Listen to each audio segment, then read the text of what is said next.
एकं योगसमाधिना मुकुलितं चक्षुर्द्वितीया पुरा पार्वत्या जगनास्थलादनतटे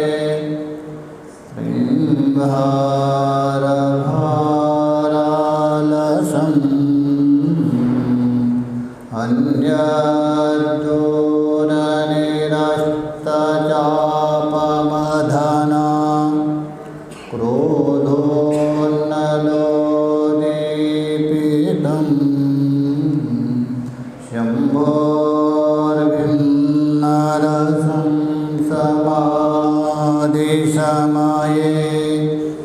नेत्रत्रयं पातु वः। गुरुर्ब्रह्मा गुरुर्विष्णु गुरुर्देवो महेश्वरः गुरुः साक्षात् परं ब्रह्म तस्मै श्री गुरवे नमः।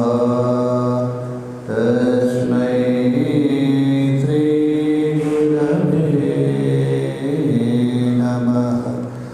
ओम शांति शांति शांति।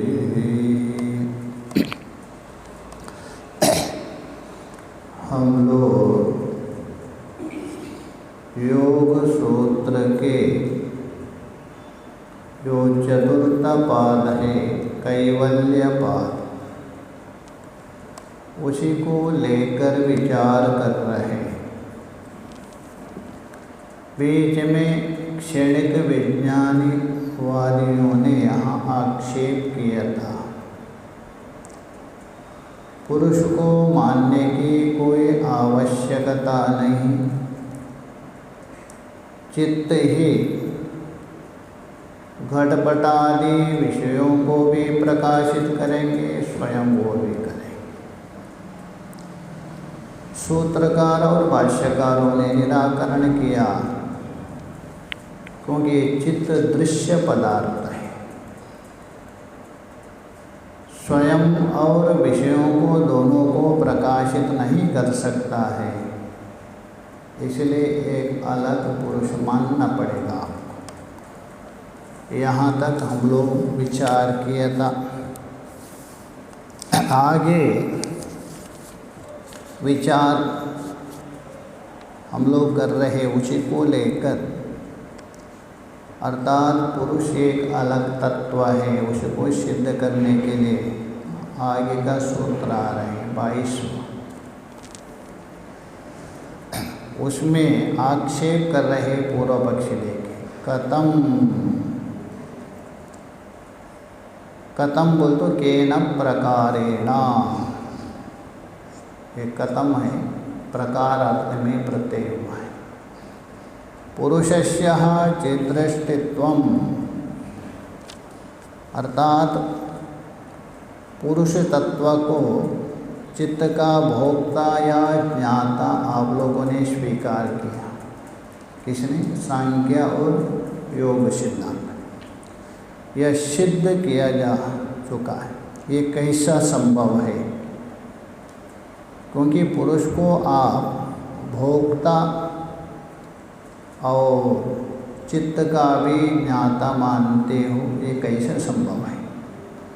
क्योंकि पुरुष तो अपरिणामी है, निष्क्रिय है। अपरिणामी निष्क्रिय पुरुष में ये कैसे संभव है? कथम बताता।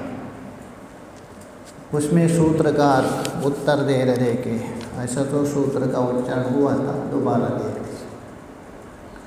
चितेर प्रतिसंक्रमाय तदाकारापत्तो स्वबुद्धिसंवेदनं चिते अप्रतिसंक्रमाय।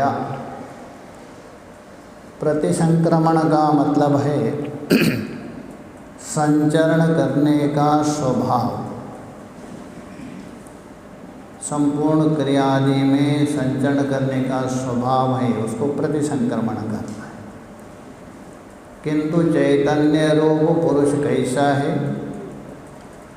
वो किसी क्रिया में संक्रमण नहीं कर सकता है, अपरिणामी है ना, अपरिणामी चिति शक्ति होने पर भी तदाकारपत्तो, तदाकार बोल तो बुद्धि वृत्ति के स्वरूप के सदृश स्वरूप धारण करता है, स्वतः नहीं।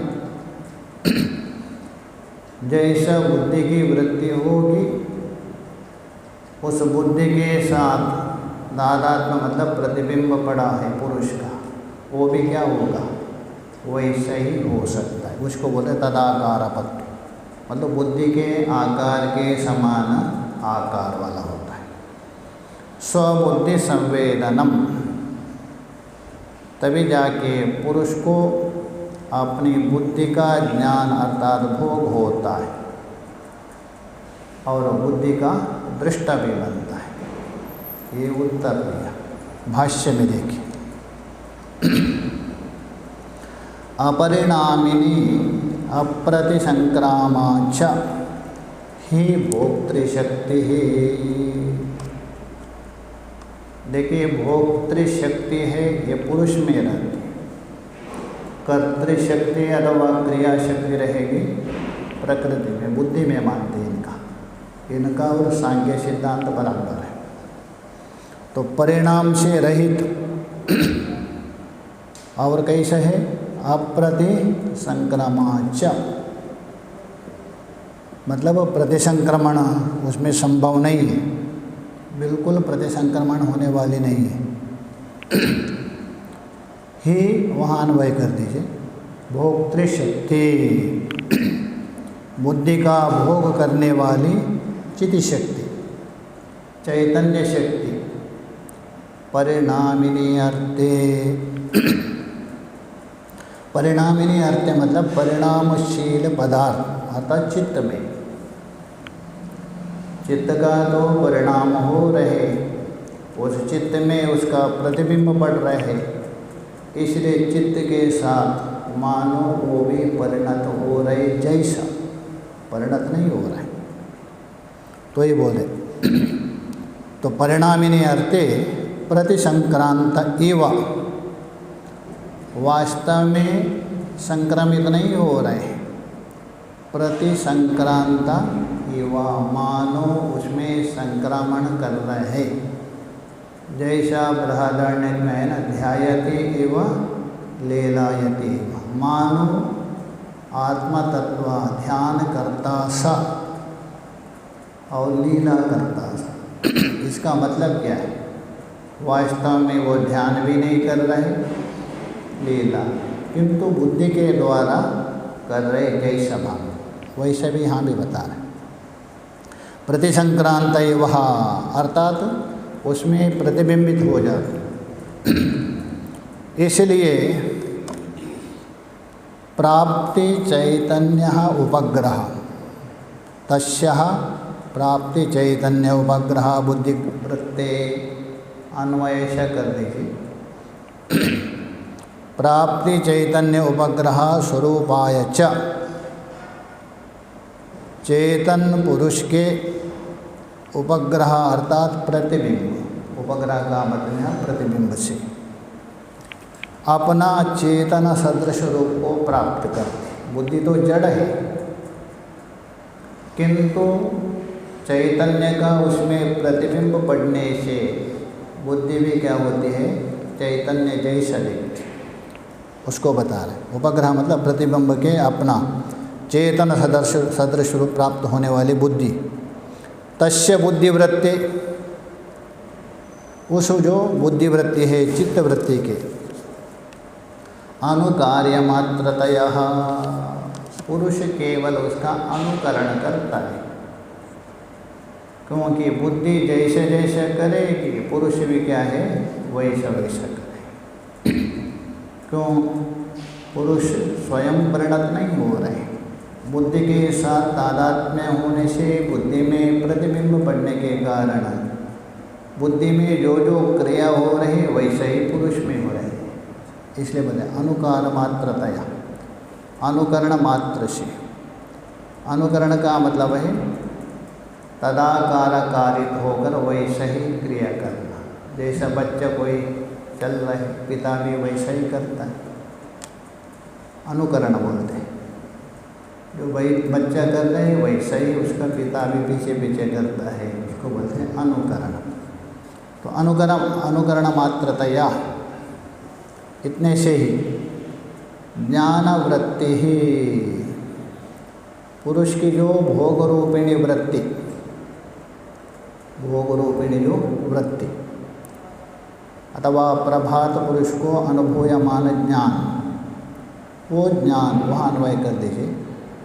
बुद्धि वृत्त्याविष्टा ही, चित्त वृत्ति में आविष्ट हो जाती।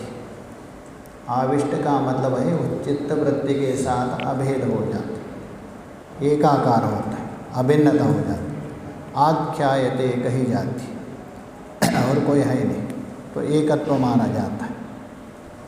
तथा च उत्तम, उस विषय में कहा दिया है, उस मतलब उस पुरुष के विषय में कहा है। वो पुरुष रहता कहाँ है, पुरुष उपलब्धि कहाँ होता है, उस विषय में शास्त्र में बता दिया, उसका उल्लेख कर रहे थे। तथा च उत्तम कुत्र शास्त्रेषु न पातालं न च विवरणं गिरीणां नैवन्धकारं कुक्षयो नोदधीनां गुहा यस्यां निहितं ब्रह्म शाश्वतं बुद्धिवृत्तिमविशिष्टां कवयो वेदयन्ते। बुद्धि के साथ वो अभेद होता है, अभी बताया। तो बुद्धि के साथ अभेद होकर बुद्धि जैसा करती है वैसा ये भी कर रहे हैं। उसको प्रमाणित करने के लिए शास्त्र प्रमाणित है। वहाँ से अन्वय कर दीजिए। गुहा यस्याम निहितम ब्रह्म शाश्वतम,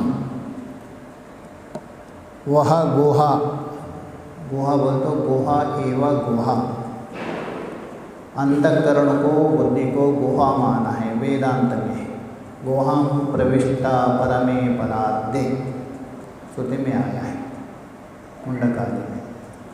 यहाँ गुहा कोई अलग नहीं है, बुद्धि रूप गुहा, उसी को ही बता रहे। गुहा यश्याम, वह गुहा है जिसमें, यश्याम बोल तो जिसमें, गुहा स्त्रीलिंग है इसलिए यश्याम प्रयोग कर रहे हैं। निहितम ब्रह्म शाश्वतम, शाश्वतम बोल तो नित्य रूप से, निहितम बोल तो उसमें छुपा है, रहता है। ब्रह्म कोई अन्यत्र नहीं रहता है, जो बुद्धि रूप गुफा में सदा निहित है, कभी रहता है कभी नहीं रहता, ऐसा नहीं, सदा। इसलिए बोले शाश्वतम निहितम, निहित बोल तो उसमें विद्यमान है, उसमें रहता है। न पातालम न च विवरम गिरीणाम, न तो पाताल में रहता है ब्रह्मा, आपका ब्रह्म जो पाताल में भी नहीं रहता है। इसका मतलब ऐसा नहीं पाताल में भी है, सर्वत्र है, उपलब्धि। विवरणम गिरीणाम, गिरी बोल तो पर्वत, विवरण बोल तो गुफा, पर्वत के गुफा में भी उसकी उपलब्धि नहीं है। नैवंधकारम, अथवा अंधकार में भी नहीं है, अंधकार में बैठ के आप ढूंढे वहाँ भी नहीं है।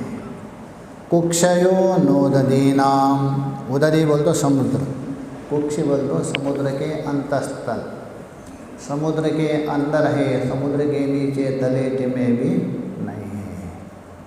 तो कहने का मतलब ब्रह्म तो पाताल में भी नहीं है, उपलक्षण स्वर्ग में भी नहीं है, न पर्वत के कंदरों में है, न अंधकार में है, न समुद्र का तलेटी में है। उपलक्षण अन्यत्र भी, ना मंदिर में है ना मस्जिद में। कहाँ रहता है? गुहाम यस्य निहितम ब्रह्मा, अंतःकरण रूप गुफा में ही रहता है। ये बात कौन कहते? अज्ञानी नहीं। अज्ञानी तो उसको ढूंढने जाते हैं ना इधर उधर, किंतु ये कौन कहते? बुद्धिवृत्तिम अवशिष्टम कवयो वेदयन्ते। फिर वो क्या है, कहाँ रहता है? तो बोलते कवयो, कवयो मतलब क्रांतदर्शया। कवि मतलब कविता लिखने वाले नहीं लेना है, क्रांतदर्शया। क्रांतदर्शी का मतलब है सर्वज्ञ तुल्य। ऐसे जो साधक क्रांतदर्शी पुरुष, वो कहते हैं भोक्तृ रूपिणी प्रतीयमान वृत्ति है, ये बुद्धि में ही उपलब्ध होती है, बुद्धि रूप गुफा और अन्यत्र नहीं। इसलिए देखिए गीता में भी भगवान क्या कह रहे? बार बार बुद्धि को ठीक करो, बार बार बोल रहे, उसमें ही उसकी उपलब्धि है, ये बता दें।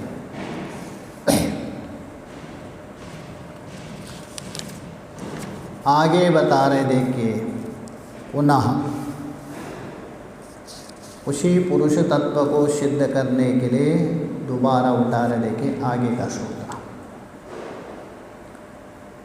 क्योंकि ये जो चित्त है दृश्य है, अभी तक सिद्ध किया, भले ही क्षणिक विज्ञानी वादियों ने उसको ज्ञान रूप मान लिया, किंतु सूत्रकार और भाष्यकार ने निराकरण किया, शास्त्र से भी विरुद्ध है। इसलिए चित्त क्या है? दृश्य है। केवल दृश्य नहीं है, परिणामी भी है, कार्य भी है। इसलिए चित्त से अतिरिक्त चित्त को प्रकाशित करने वाला एक पुरुष है, उसके लिए और भी तर्क दे रहे हैं। अतस्यः एतदप्युगम्यते। अतस्य बोल दो इसलिए, अस्मात् कारणात्, किस कारण से? ऊपर का अध्ययन कर लीजिए। चित्त दृश्य है, चित्त परिणामी है और चित्त कार्य है। इसलिए चित्त स्वयं पुरुष के भोग का या ज्ञान का विषय है। इसलिए एतद अभ्युगम्यते। अतः यहाँ सिद्धांत स्वीकार किया जाता है। क्या सिद्धांत है? सूत्रकार बता रहे कि सूत्र में दृष्टोपरक्तम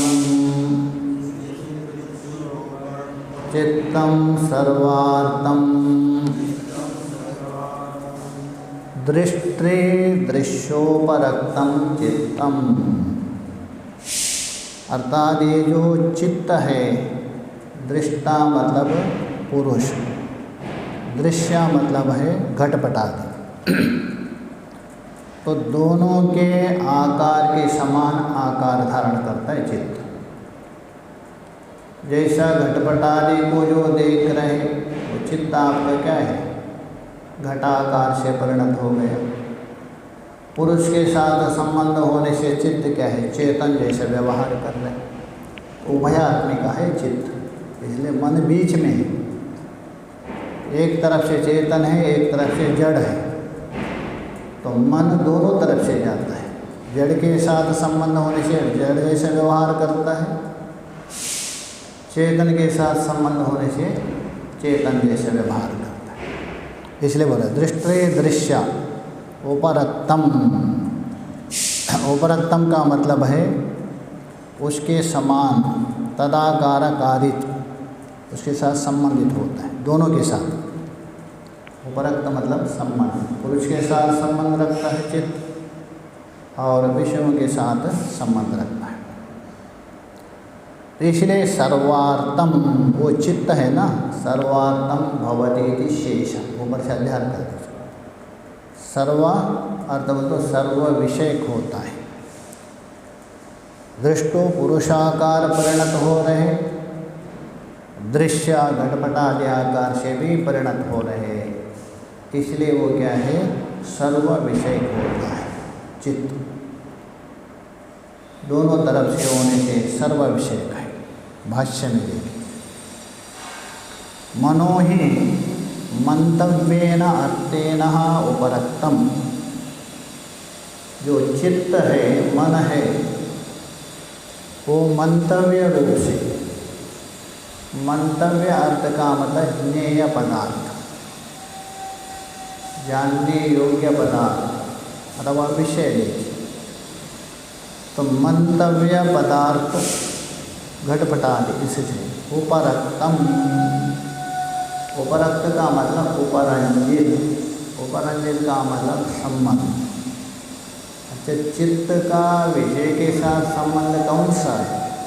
तदाकार कारित, यही संबंध लेना, दूसरा नहीं।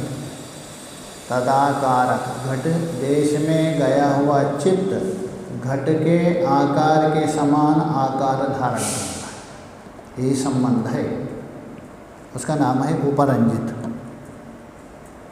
तत्स्वयं च, और वह चित्त स्वयं विषयत्वात्, चित्त है, दृष्टा नहीं है, स्वयं विषय है वो। भले विषयाकार रूप धारण करने पर भी चित्त स्वयं विषय होने से स्वयं का नहीं है। विज्ञानवादियों ने कहा था स्वयं का विषय माना था, उसमें दोष आ गया था। ये जो विषय बनेगा किसका? पुरुष का विषय होने के कारण। विषयणः पुरुषेणः आत्मीयाया वृत्त्या, विषयणः पुरुषेण, विषय बोल तो जो दृष्टा, जो दृष्टा पुरुष तत्व है उसके साथ आत्मीया वृत्त्या, आत्मीय बोल तो अपनी वृत्ति, अपनी वृत्ति कौन है? वो पुरुष प्रतिबिंब के द्वारा। चित्त में वृत्ति कभी बनती है? अपने अपने ही बनती है। पुरुष का प्रतिबिंब पड़ने के बाद जड़ चित्त भी चेतनवत हो जाता है, तभी वृत्ति बनती। तो इसीलिए यहाँ आत्मीय वृत्तियाँ मतलब अपनी वृत्ति के द्वारा, उसी का अर्थ है पुरुष प्रतिबिंब के द्वारा अभिसंबद्धम, संबंधित होता है। ये जो जड़ है विषयात्मक चित्त भी अपने वृत्ति के द्वारा पुरुष के साथ संबंध करता है चित्त। तो ये बोल रहे हैं अभिसंबद्ध, बोल तो संबंधित होता है, मतलब पुरुषाकार कारित होने से पुरुष के साथ संबंध होता है, और घटाकार कारित होने से घटादि विषयों के साथ संबंध, दोनों के साथ संबंध हो रहा है। तदेतत् चित्तमेव दृष्टे दृश्य उपरक्तम, वही जो चित्त, कौन सा चित्त? पुरुष का प्रतिबिंब जिसमें पड़ा है वो चित्त लेना, केवल चित्त नहीं लेना। पुरुष की जो चित्त शक्ति है उस चित्त शक्ति को अपना मानने वाला चित्त, प्रतिबिंब का मतलब वही है, केवल चित्त नहीं लेना। तदेतत् चित्तम, मतलब पुरुष का प्रतिबिंब से युक्त जो चित्त, दृष्टि दृश्य उपरक्तम, दृष्टा मतलब पुरुष, दृश्य मतलब घटादि, दोनों से उपरंजित होता है। उपरंजित बोलते तो संबंधित होता है, घटपटादियों के साथ भी संबंधित होता है और पुरुष के साथ भी संबंधित होता है। कौन? चित्त। उपरक्त का मतलब तदाकार कारित लेना, विषयों के आकार के समान आकार, यही उपरक्त है संबंध। तो दृष्टि दृश्य उपरक्तम, विषय विषय निर्भासम, और घटादि विषय और पुरुष तत्व नाम का विषय, इन दोनों के आकार से भाषित होता है। घटादि विषय और पुरुष तत्व नाम का जो विषय, इन दोनों के आकार से भाषित। चित्त में दोनों धर्म आता है, घटादि विषयों का धर्म भी आता है और पुरुषा का धर्म भी आता है, दो रूप से भान होता है। इसलिए चित्त क्या है? चेतना चेतना स्वरूपापन्नम। चित्त चेतन रूप से भी उपलब्ध होता है, चित्त अचेतन रूप से भी उपलब्ध होता है, दोनों रूप से। जैसा लोक में हम व्यवहार तो करते हैं, विचार नहीं करते। घटम अहम जानामि, ये सब व्यवहार करते हैं, घटम अहम जाना। अच्छा, ये घटम अहम जानामि ये किसको हो रहे हैं? बोलते हैं ना घटम अहम, पुरुष को तो होगा नहीं, वो असंग है। और केवल बुद्धि को भी नहीं होगा, जड़ है। इसलिए ये जो हो रहे बुद्धि में प्रतिबिंबित चैतन्य, बुद्ध्यारूढ़ चैतन्य, उसको लेके चित्त व्यवहार कर रहा है।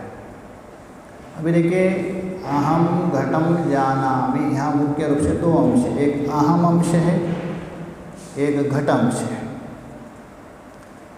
अब ये दोनों रूप से परिणत हो रहे कौन? चित्त। जो अहम के साथ संबंध होने से चित्त आपका चेतन हो गया, और उसमें जो घट है उसके साथ संबंध होने से जड़ भी हो गया। अहम चेतन है, उसके साथ संबंध हो गए, और घट हो गया जड़। इसलिए बोल रहे चेतना चेतना स्वरूपम। अहम रूपेण चेतना, घट रूपेण अचेतना। ऊपर से समझ लीजिए, ये दो धर्म आता है चित्त में। विषयात्मकम अपि अविषयात्मकम एव। वास्तव में जो चित्त है वो स्वरूपता पुरुष का विषय है। वो चित्त भी क्या है? वास्तव में वो विषय है, अर्थात वो प्रमेय है, प्रमा नहीं है। विषय भी प्रमेय है, विषय चित्त। इसलिए बोल रहे हैं विषयात्मकमपि। अपि शब्द बोल तो वास्तविक रूप से चित्त जड़ है, इसलिए घटपटादि के समान वो भी क्या है? एक विषय। किंतु विषय होने पर भी अविषयात्मका एवा, अर्थात वो दृश्य नहीं, दृष्ट रूप से आपको भान होता है। विषय होने पर भी विषय नहीं, विषय जैसा भान हो। विषय का मतलब दृष्टा, विषय का मतलब दृश्य। ज्ञान होता है ना, ज्ञान को बोलते हैं विषय। ज्ञान का विषय है पदार्थ, वो विषय कहते है। तो दृश्य है, विषय है, किंतु विषय जैसा, दृष्ट जैसा अनुभव होता है, मैं जानता हूँ करके। अचेतनम चेतनमिव, स्वयं वो अचेतन है, क्योंकि दृश्य होने से वो अचेतन है चित्त। किंतु चेतन पुरुष के साथ संबंधित होने से वो क्या है? चेतन जैसे व्यवहार होता है। तभी बोलते हैं ना, अहम घटम जानामि, अहम पश्यामि, सारा व्यवहार हो रहा है ये बुद्धि को लेकर। तो इसीलिए बोला अचेतन होने पर भी चेतन पुरुष के साथ संबंध होने से चेतन जैसा व्यवहार होता है। कैसा? उसके लिए एक दृष्टांत दे रहे, देखिए। स्फटिका मणिकल्पः सर्वार्थमिति। जैसा स्फटिक मणि है, ये सर्वार्थ है, सभी विषय का है। जैसा स्फटिक मणि के साथ आपने लाल पुष्प रख दिया तो स्फटिक मणि क्या दिखेगा? लाल दिखेंगे। काला कपड़ा रख दिया, काला दिखेगा। जैसा रखेंगे वैसा दिखेगा। वैसा ही चित्त विषयों के साथ होने से वो विषयाकार से परिणत होगा, पुरुष के साथ संबंध होने से पुरुष रूप से परिणत हो जाता है। दोनों प्रतिधारण। तो इसलिए बोले स्फटिक मणि के समान ये चित्त भी क्या है? सर्वार्थम। यहाँ सर्वार्थ का मतलब मुख्य रूप से दो, एक विषयाकार और एक दृष्टाकार, उभयात्मिक है। तदनेन चित्त सारूप्येण, चित्त के इस दृश्य सारूप्य के कारण, चित्त के ये दृश्य और दृष्टि भी है, दृश्य भी, उभयात्मिक है, उसमें दृष्टृत्व भी है, दृश्य स्वतः नहीं है, स्वतः वो क्या है, दृश्य है, और उसमें जो दृष्टृत्व है ये पुरुष के संबंध से आने, इसलिए बोले दृष्टि दृश्य सारूप्य के कारण, ये अनेन का अर्थ लेना, मतलब दोनों के साथ मिलने का सामर्थ्य। कुछ कुछ पदार्थ होते हैं वो किसी के साथ मिल सकते हैं, सबके साथ नहीं मिल सकते। जैसा यहाँ आलू है, सभी सब्जी के साथ मिल जाता है, सभी सब्जी में डाल देना, सभी में मिल जाता, और कुछ सब्जी कुछ में नहीं मिल सकते। वैसे चित्त है ना, वो सभी के साथ मिलेगा। पुरुष के साथ मिलने से वहाँ चैतन्य जैसे व्यवहार करेगा, और घटपट आदि के साथ विषय रूप से व्यवहार करेगा, इसलिए दोनों अंश है। इसलिए बता रहे भ्रांत के जे, उसी को लेकर भ्रमित हो रहे कुछ लोग। केचित बोल तो बौद्ध लोग, भ्रांत के जे भ्रमित हुए कुछ बौद्ध लोग। तदेव चेतनम विद्याहो, इसलिए उसको ही क्या माना, चित्त को ही चेतन माना। ये नहीं सोच रहे चित्त में चेतनत्व आ रहा है कहाँ से, ये नहीं सोचा, इसलिए चित्त को ही क्या है, चेतन माना। ये तो बौद्ध लोग वहाँ भी देखे नहीं आए, मैं सुखी हूँ मैं दुखी हूँ, ये आत्मा के धर्म मानते है तो आत्मा में आरोपित है। वैसे ही यह केचित शब्द से लेना बौद्ध लोग भ्रमित होकर तदेव चेतनम विद्याहु, उसी चित्त को ही चेतन मानते हैं। अपरे अन्य कुछ बौद्ध लोग चित्त मात्र में वह अकेला चित्त ही एक तत्व है, चित्त से अतिरिक्त कोई पुरुष नाम का कोई वस्तु है ही नहीं। तो बोल रहे चित्त मात्र में वह अकेला वो चित्त है, मन ही एक तत्व है। और इदम सर्वम, ये सारा जगत प्रपंच है ना, चित्त का ही विकार है, कोई वस्तु नहीं है, चित्त एक तत्व है, वही चित्त ही आपको घटपट रूप से देख रहे, मतलब विषय नाम का कोई पदार्थ है ही नहीं, ऐसा मानते। इदम सर्वम, ये सब चित्त का ही स्वरूप। नास्ति खलु अयम गवादि घटादिश्च सकारणो लोक इति।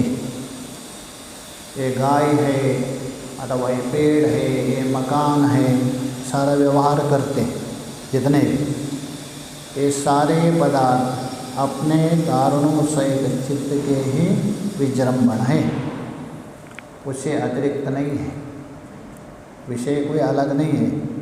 या दो दिया, गवा घटादि, गवादि के द्वारा चेतन, घटादि के द्वारा जड़, चाहे तो चेतनात्मक पदार्थ हो अथवा जड़ात्मक पदार्थ हो, ये चित्त का ही विजृंभण मात्रा है, चित्त ही दो रूप से देख रहे आप, ऐसा कुछ लोग मानते। अब यहाँ भाष्यकार कह रहे उन लोगों के प्रति क्रोध नहीं करना चाहिए, किंतु अनुकंप करना, दया के पात्र है वे लोग। तो बोले ते बोल तो ये दो दिखाया ना भी, चित्त को ही मानते, चैतन्य मानते हैं, और कुछ चित्त ही चित्त से अतिरिक्त कोई है नहीं, ऐसे मानने वाले ये दोनों प्रकार के मतवादी बहुत अनुकंपनीय,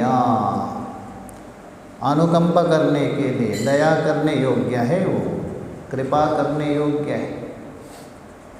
उनके दर्शन को लेकर क्रोध नहीं करना चाहिए, बेचारे उनको पता नहीं है, यदि पता हो तो ऐसा क्यों बोलते हैं? अनुकंप एवं कस्मात, बीच में पूछ रहे, अरे तो गलत बोल रहे हैं, उनके ऊपर भी अनुकंप करना चाहिए, क्यों? आखिर ऐसा क्यों? तो बता रहे, अस्ति ही तेषां भ्रांति बीजम, क्योंकि उनके भ्रम का बीज है, कारण है, भ्रम के कारण से वो भ्रमित हो रहा है।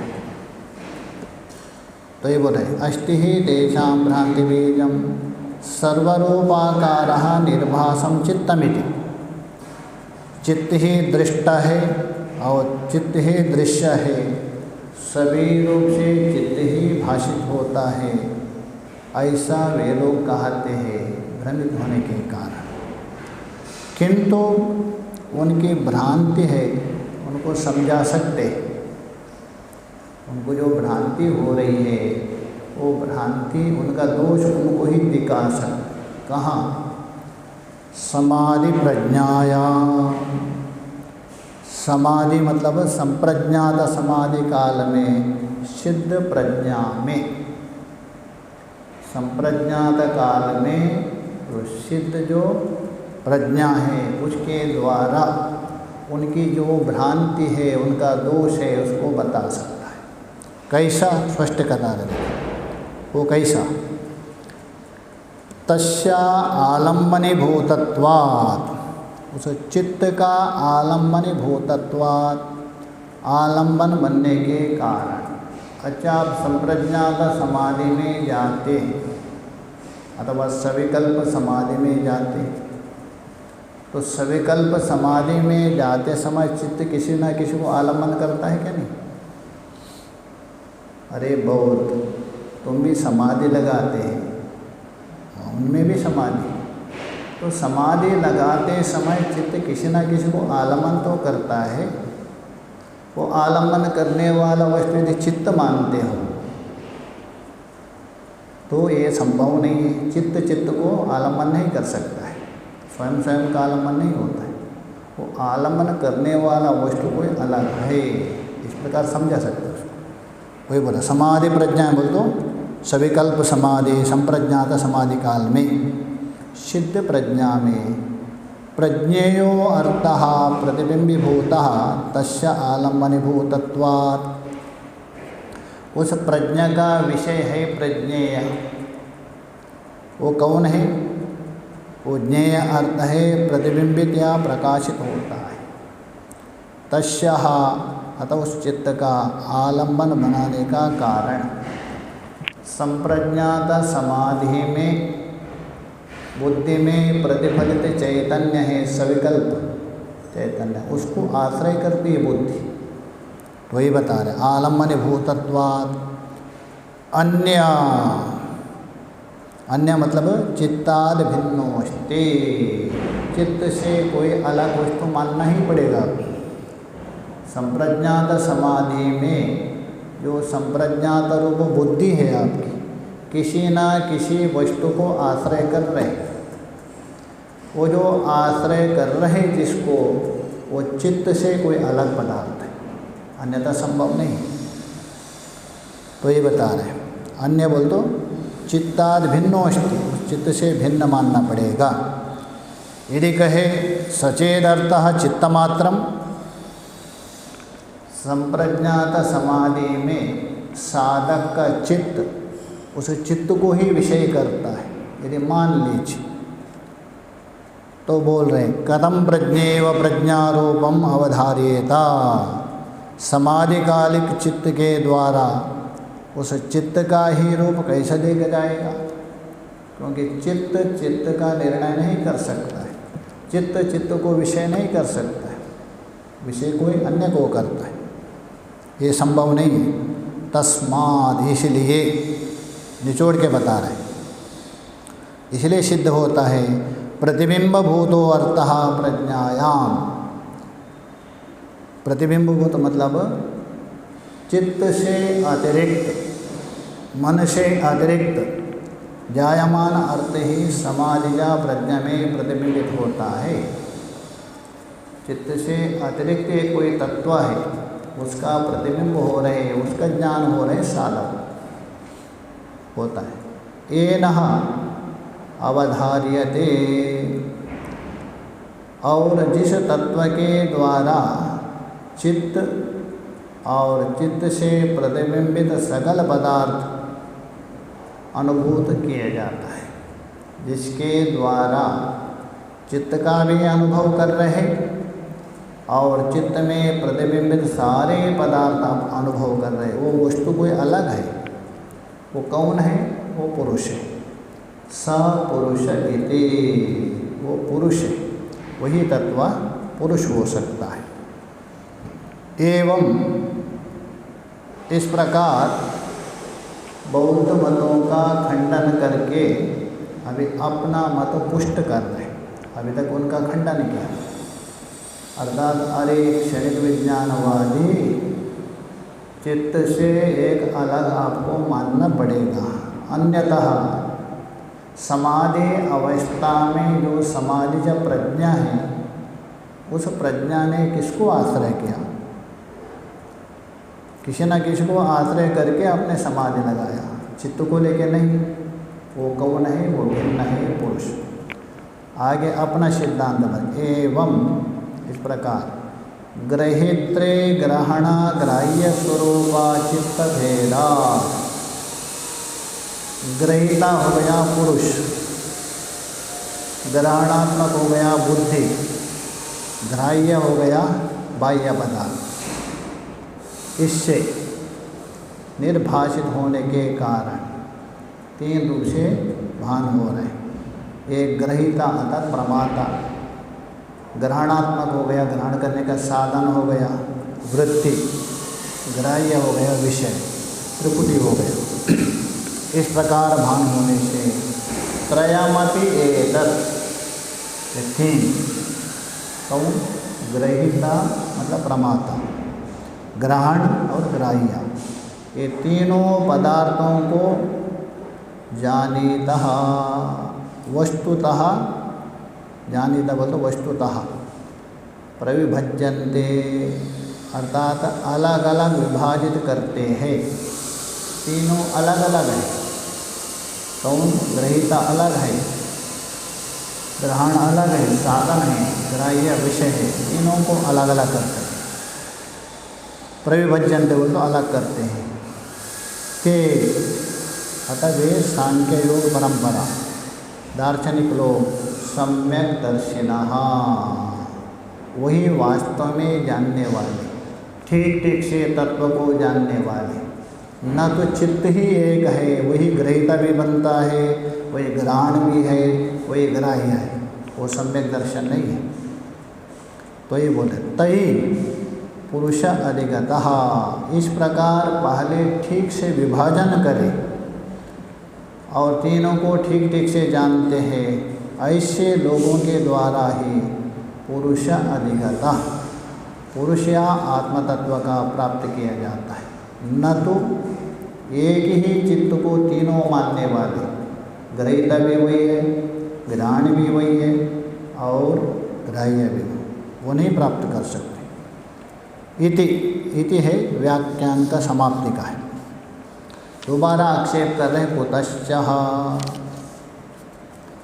कुतश्च का मतलब चित्त से परे, चित्त से अलग भोक्ता के रूप में पुरुष का सत्ता आपने स्वीकार किया, क्योंकि उसके बिना कोई चारा नहीं है। उसके लिए अन्य हेतु के अवतरण के संगति के लिए हम भाष्यकार बता रहे हैं, उसके लिए एतच्च कुतः, वहाँ अन्वय कर दीजिए। एतच्च बोल तो जो विषय, चित्त और चित्त का दृष्टा, ये तीन बताए ना आपने, ग्रहिता, ग्रहण, ग्राह्य, ये तीन बताया था। इन तीनों पदार्थों को पृथक पृथक जानते हैं कौन? योगी। उन्हीं योगियों को आपने क्या कहा? ठीक ठीक से जानने वाले हैं, और वही क्या है? मोक्ष के अधिकारी है और आत्मतत्व को प्राप्त कर सकते हैं। ये बात कैसे संगत है, कुतः प्रश्न है, ये कैसे कह रहे आप? सूत्रकार उत्तर देके इसलिए संगत है, सूत्र देखे। तदसंख्येया वासनाभिश्चित्रमपि परार्थः संहतिकारित्वात् चित्तम, वाचन में चित्तम बोल दो, जो अपना चित्त है, तद शब्द से लेना वो चित्त अर्थात मन कैसा है? असंख्येय वासना भी, उसमें अनंत वासना पड़ी, एक दो नहीं, जन्म जन्मांतर से कितने जन्म की वासना है पता नहीं। इन असंख्य वासनाओं से चित्रम, चित्र बोल तो विचित्र, बिल्कुल विलक्षण है चित्त, अनेक वासना होने के कारण वो विचित्र, अपि विचित्र होने पर भी, तथापि फिर भी वो जो चित्त है परार्थम, परार्थ बोल तो दूसरे के लिए है, स्वयं के लिए नहीं।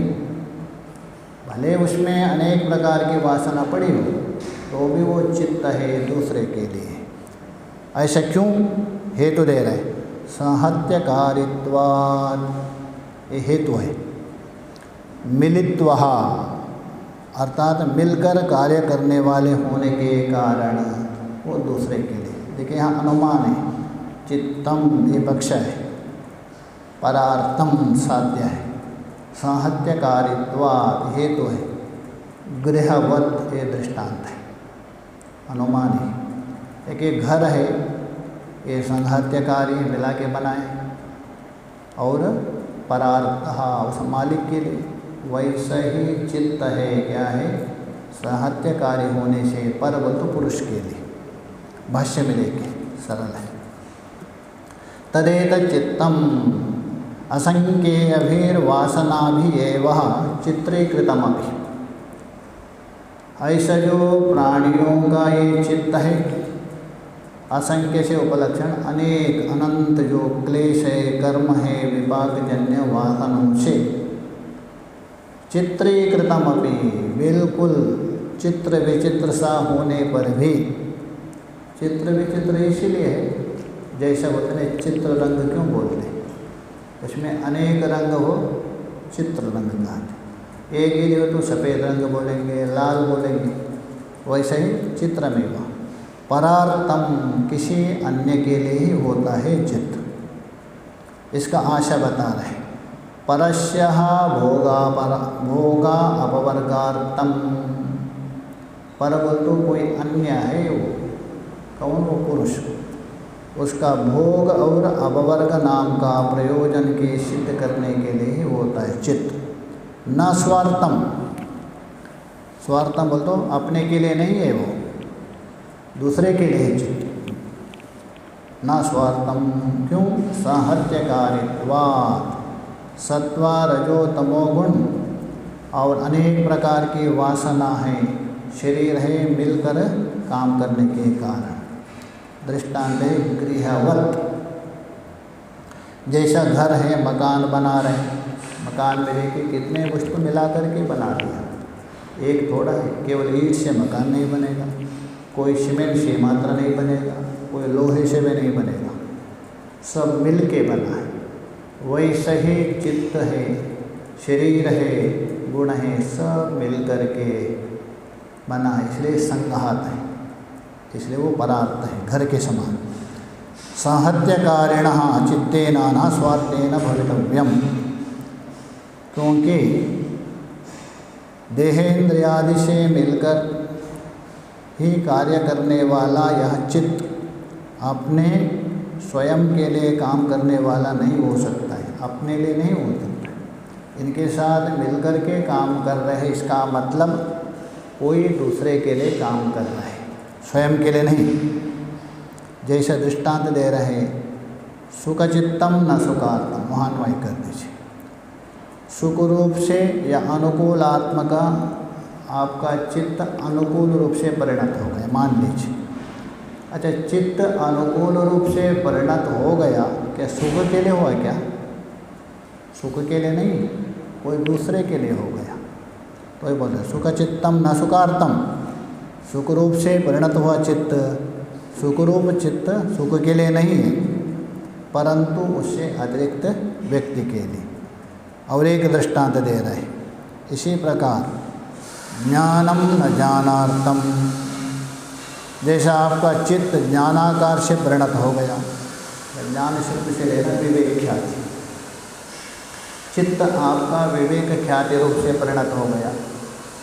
अभी वो विवेक ख्याति क्या, विवेक ख्याति के लिए क्या, विवेक ख्याति के लिए नहीं है, विवेक ख्याति है पुरुष के लिए, स्वयं के लिए नहीं है। जैसा भोजन बनाते आप, भोजन के लिए है क्या, नहीं, भोजन कोई करने वाला है उसके लिए होता है। तो ये बोले ज्ञानम न ज्ञानार्थम, ज्ञान बोलते विवेक ख्याति, स्वयं विवेक ख्याति के लिए नहीं है। वस्तुता का अध्ययन कर दीजिए। उभयमपि तद, चित्त के सुखादि भोग रूप परिणाम और विवेक ख्याति ज्ञान रूप परिणाम, या तो दोनों लीजिए, एक भोग दूसरा अपवर्ग। परार्थम, भोग भी दूसरे के लिए है और मोक्ष भी क्या है, विवेक ख्याति भी दूसरे के लिए, स्वयं के लिए नहीं। दो लेना, एक भोग एक अपवर्ग, अपवर्ग मतलब विवेक ख्याति, दोनों दूसरे के लिए। यश्चा भोगेन अववर्गेण चार्तेन, जो सुखादि रूप भोग और विवेक ख्याति रूप अववर्ग नाम का प्रयोजन से अर्थवान, जिसका चित्त अर्थवान हो गया, चरितार्थ हो गया, चरिताधिकार कहिए अर्थवान कहिए एक ही अर्थ, सिद्ध प्रयोजन हो गया, तभी पुरुषः, वो चरितार्थ होने वाला कौन है, वो चित्त से भिन्न पुरुष नाम का तत्व है। जिस जो चित्त है उसके द्वारा सुखादि भोग और विवेक ख्याति रूप अपवर्ग नाम से सिद्ध प्रयोजन, अतः सिद्ध हुआ प्रयोजन वाला, न भोग है न विवेक ख्याति है, उससे अतिरिक्त कौन है, वो पुरुष, वो पुरुष स्वरूप है।